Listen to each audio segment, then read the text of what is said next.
नमस्कार दोस्तों, आप सबका मेरे इस YouTube चैनल मंच डॉक्टर देवेंद्र सेहरा शो पर स्वागत है। आज का विषय जो मैंने चुना है डिस्कस करने के लिए वो है हम लोगों का डाइजेशन, हाजमा।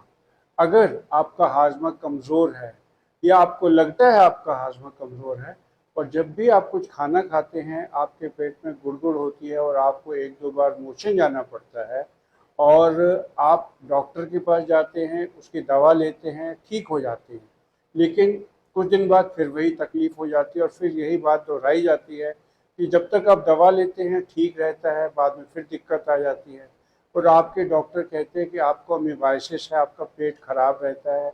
कई लोग कहते हैं कि आपको पानी सूट नहीं करता है, तो ये वीडियो आपके लिए है, क्योंकि इसमें मैं वो वाले चीज़ें डिस्कस करने वाला हूँ जो जनरली मालूम है लेकिन लोग उस तरीके से डिस्कस नहीं करते और जिससे आपको काफ़ी फ़ायदा होगा। और अगर अपना खान पीन का सिस्टम आप ठीक कर लेंगे तो आपका पेट बिना दवाइयों के ठीक रहना शुरू हो जाएगा। सबसे इम्पॉर्टेंट विषय है हमारे इंटेस्टाइन के बैक्टीरिया का। बैक्टीरिया क्या होते हैं? बैक्टीरिया सिंगल सेल्ड, एक ही सेल के बने हुए लिविंग ऑर्गेनिज्म है, जो एक लिविंग ऑर्गेनिज्म है और हमारी तरह सोते हैं, जागते हैं, टेंशन लेते हैं, खाते हैं, पीते हैं और अपना एक्सक्रीशन करते हैं। और दुनिया में सबसे पहले शायद ये आए थे और दुनिया में सबसे बाद ये जाएंगे। अगर आपसे एक सवाल पूछा जाए कि अगर एक एटम बम गिरा दिया जाए या इतने एटम बम गिरा दिए जाएं कि पूरी धरती पर सारे जानवर खत्म हो जाएं, तो क्या बचेगा? आंसर है केवल बैक्टीरिया बचेंगे, क्योंकि ये बैक्टीरिया बहुत हाई टेम्परेचर पे भी जी सकते हैं और एक बार अगर मानव जाति सब जानवरों का नाश हो जाए तो दोबारा इन बैक्टीरिया से ये सृष्टि दोबारा अर्थ पर स्टार्ट होगी। तो ये बैक्टीरिया हमारे इंटेस्टाइन में, पूरे शरीर में है, हमारी स्किन में है, हमारे दांतों में है, हमारी आँख में है, हमारे नाखूनों में है और ये बैक्टीरिया ज़्यादातर हमारे लिए फ़ायदेमंद है। क्या आपको मालूम है कि हमारे शरीर में जितने सेल हैं उससे ज़्यादा हमारे शरीर में बैक्टीरिया हैं? हाँ, जितने हमारे मानव ह्यूमन सेल्स हैं उससे ज़्यादा हमारे शरीर में बैक्टीरिया हैं और एक अंदाज़ा है कि इन बैक्टीरिया का नंबर 100 ट्रिलियन सेल्स के जितना हो सकता है। 100 ट्रिलियन बैक्टीरिया हमारे शरीर में हो सकते हैं, जिनमें 90% जो हमारे लिए अच्छे हैं, 10% जो है हमारे लिए उतने अच्छे नहीं हैं, पर उनको बिहेव करने के लिए 90 ट्रिलियन उनको मेंटेन करके रखते हैं और इसके लिए 6000 से 7000 स्पीशीज़ है।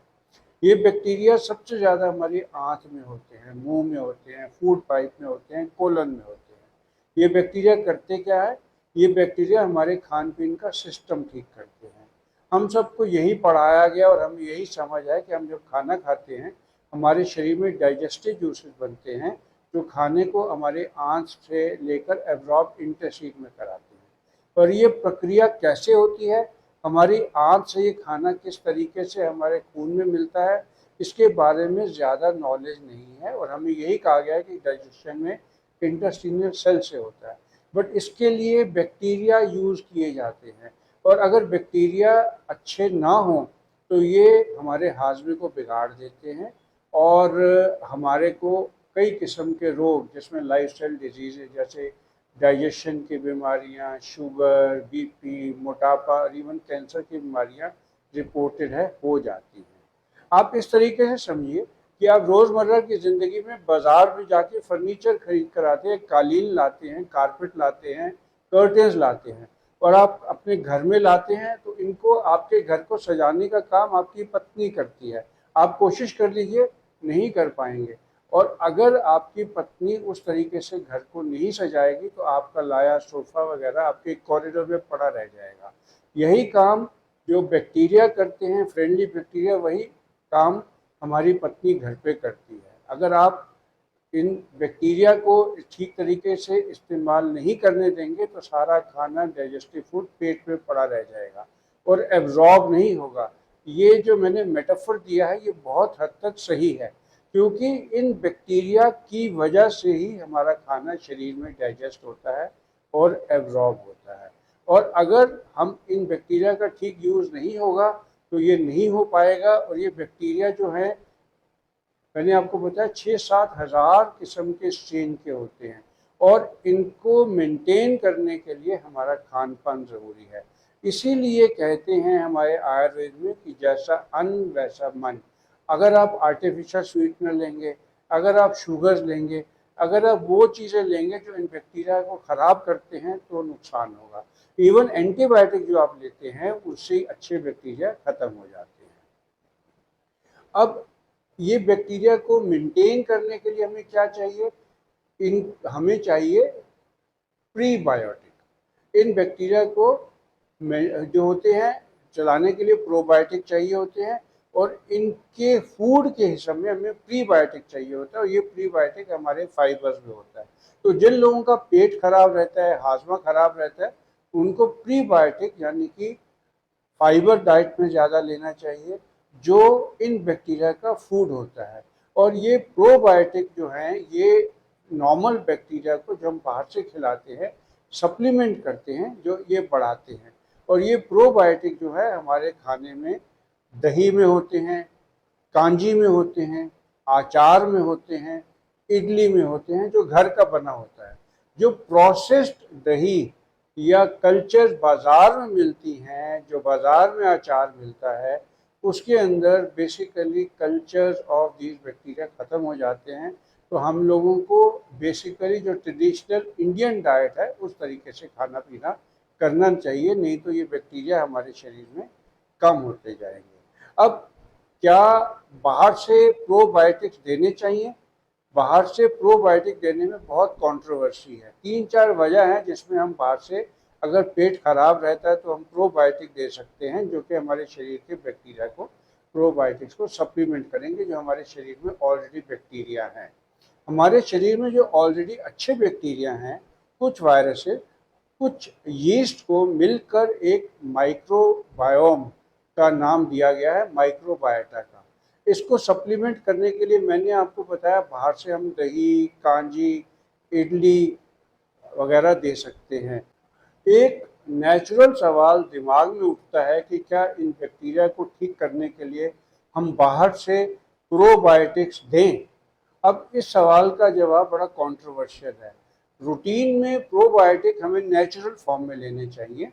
जैसे मैंने अभी आपको कहा था कि बाज़ार के दही और वगैरह में ये कल्चर्स में प्रोबायोटिक्स कम हो जाते हैं प्रोसेसिंग की वजह से, हमें नेचुरल लेना चाहिए।